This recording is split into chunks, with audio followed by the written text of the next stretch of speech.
అగస్య ఎక్కువ తీసుకున్నా మమ్మీ చిన్నను మేము ఎప్పుడో రావాల్సిన టెంపుల్కి కానీ మా చందన వల్ల లేట్ అయ్యింది. నిజం చెప్పాలి అంటే ఈ ప్లేస్కి వచ్చాక చాలా రిలాక్స్ అయిపోతాము. అంత బాగుంది ప్లేస్ అయితే.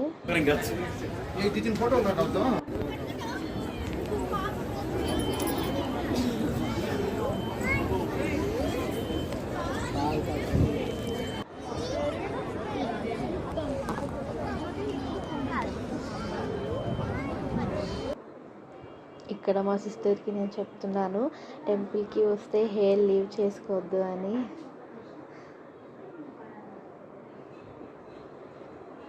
ఇంకా మా మమ్మీ బుజ్జిగాడితో రిలాక్స్ అవుతుంది. మా